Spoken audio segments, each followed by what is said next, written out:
नमस्कार दोस्तों, आप लोगों को पता होगा 11 मार्च 2011 की घटना। जापान के फुकुशिमा एक न्यूक्लियर प्लांट है जिसमें सुनामी आने के कारण वो पूरा का पूरा तबाह हो जाता है। क्या उसके तबाह होने से वाकई में पूरा का पूरा जापान तबाह हो जाता है?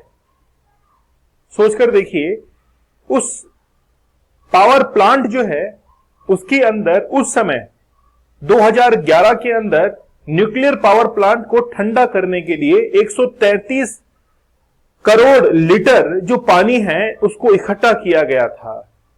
और आज सरकार के द्वारा यह डिसीजन लिया गया है कि जो पानी उस समय समंदर का पानी 133 करोड़ लीटर इकट्ठा किया गया था, जापान अब उसको वापस से समंदर में छोड़ेगा।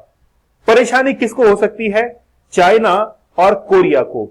साउथ कोरिया जो है, ये दोनों देश इससे परेशान है कि अब हो सकता है कि समंदर का जो इकोसिस्टम है वो चाइना और कोरिया के साथ साथ में जापान के इकोसिस्टम को, जो मरीन इकोसिस्टम है, उसको खराब करेगा।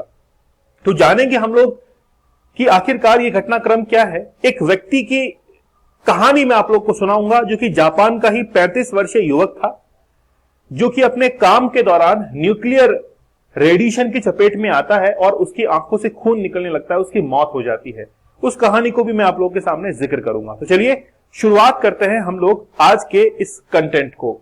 सबसे पहले मैं आपको कॉन्टेक्स्ट समझाने की कोशिश करूंगा कि Japan began pumping more than 1 million metric ton treated water from the destroyed Fukushima जो न्यूक्लियर पावर प्लांट है, वहां से लगभग 133 करोड़ लीटर पानी जो है वो समंदर में छोड़ेगा।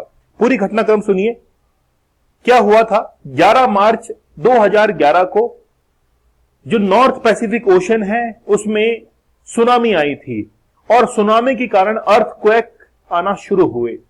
9.1 रिएक्टर स्केल का वो अर्थक्वेक था, जिसके कारण उस समंदर की तट पर बने, जापान सागर की तट पर बने फुकुशिमा जो न्यूक्लियर पावर प्लांट था वो पूरी तरीके से तबाह हो जाता है। लेकिन क्या न्यूक्लियर पावर प्लांट के तबाह होने से उसके अंदर जो मशीन काम कर रही है, मशीनरीज काम कर रही है, वो भी तबाह हो जाएंगी? नहीं, ऐसा नहीं हुआ, क्योंकि न्यूक्लियर पावर जो है, यानी कि न्यूक्लियर रिएक्शन, वो लगातार चलती रहती हैं। जब भी न्यूक्लियर रिएक्शन को कंट्रोल करना होता है तो हम लोग कंट्रोलिंग जो छड़ें होती हैं उनका, जैसे ग्रेफाइट वगैरह का हम लोग यूज करते हैं, जो हैवी वाटर होता है उसका यूज करते हैं। तो उस समय, जिस समय ये सुनामी आती है, भूकंप आने के कारण न्यूक्लियर पावर प्लांट डैमेज होता है और फिर वहां पर समंदर के अंदर से उस न्यूक्लियर पावर प्लांट को ठंडा करने के लिए 133 करोड़ लीटर जो है वो पानी मंगवाया जाता है, मतलब पंप जो है वो किया जाता है समंदर से। ये आप लोग देख सकते हैं कि अभी हाल ही के अंदर जो फुकुशिमा न्यूक्लियर पावर प्लांट है उसके अंदर से 133 करोड़ पानी जो है वो बहाया जा रहा है पैसिफिक ओशियन के अंदर। लेकिन क्या वाकई में अब ये पानी सेफ है? देखिए, पानी सेफ क्यों नहीं है पहले वो सुनिए। क्योंकि वो एक न्यूक्लियर पावर प्लांट था, यूरेनियम के कंटामिनेंट जो है वो पानी के अंदर मिक्स हो गए थे। वो पानी मंगवाया क्यों गया था? क्योंकि जो न्यूक्लियर पावर प्लांट था उसको ठंडा करना था, इसलिए 133 करोड़ लीटर पानी मंगवाया गया। लेकिन वो क्या सेफ है? तो इसका आंसर यस में रहेगा, क्योंकि जो पानी अब समंदर में छोड़ा जा रहा है इसको लेकर बहुत सारी जो है साइंटिफिक आर्ग्यूज हुई हैं और उसमें ये डिसाइड हुआ है कि इंटरनेशनल एटॉमिक एनर्जी एजेंसी ने ये कह दिया है कि ये पूरी तरीके से एनवायरमेंटल सेफ है। इसको हम लोग नेग्लिगेट जो है वो कर सकते हैं, कोई भी जो है ज्यादा हजार्डियस इफेक्ट जो है वो एनवायरमेंट के ऊपर नहीं डालने वाली है। ठीक है, चलिए देखिए कहां से आया था 133 करोड़ लीटर रेडियोएक्टिव पानी, ये इसको सुनिएगा। 11 मार्च को 3:42 पर जापान में 9.1 तीव्रता का भूकंप जो है वो आता है। इससे समुद्र की परत जो है वो खिसकने से सुनामी आ गई थी और भूकंप के झटके महसूस होते हैं।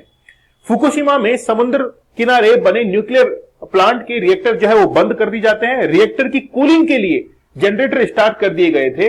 इमरजेंसी जनरेटर गर्म रिएक्टर को ठंडा कर पाता, इससे पहले ही पानी वहां पर आ चुका था।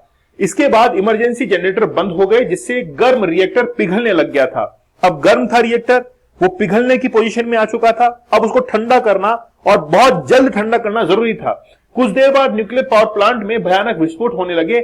आने वाले कई महीनों तक न्यूक्लियर रिएक्टरों में चैन रिएक्शन होने से रोकने के लिए 133 करोड़ लीटर समंदर से पानी जो है वो ठंडा किया गया था। मतलब जो पानी वहां से लिया गया पंप करके समंदर से, अब उसका इस्तेमाल उस न्यूक्लियर प्लांट को ठंडा करने में यूज लिया गया। लेकिन वो पानी जो है उसके अंदर यूरेनियम, कोबाल्ट 14, ठीक है, और कार्बन 14, इसके साथ में आयोडीन 131, ऐसे कई सारे रेडियो एक्टिव जो मटेरियल है वो उसके साथ में मिक्स हो गए।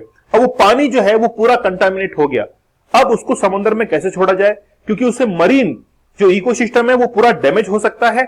इसीलिए जापान की गवर्नमेंट ने ये डिसाइड किया कि 30 किलोमीटर के एरिया के अंदर ये पूरा का पूरा एरिया जो है वो सीज कर दिया जाएगा, कोई भी मछुआरा वहां पर नहीं आ सकता है। 133 करोड़ लीटर पानी के लिए यह डिसाइड किया गया कि डेली 5 करोड़ लीटर पानी जो है वो समंदर में छोड़ा जाएगा।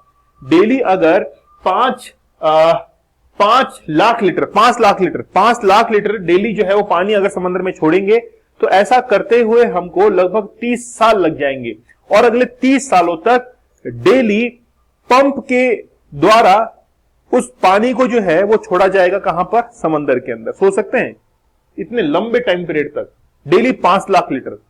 ये जो आप लोग टैंक देख रहे हैं, इन टैंक की संख्या है 1 लाख। 1 लाख टैंक के अंदर 133 करोड़ लीटर पानी जो है वो भरा हुआ है। डेली समंदर में 5 लाख लीटर पानी छोड़ा जाएगा, और ऐसा करते हुए 30 साल जो है वो जापान की सरकार को लगेगा। इससे चाइना और कोरिया जो है वो सत्ते के अंदर आ चुके हैं कि कुछ भयानक जो है वो हो सकता है।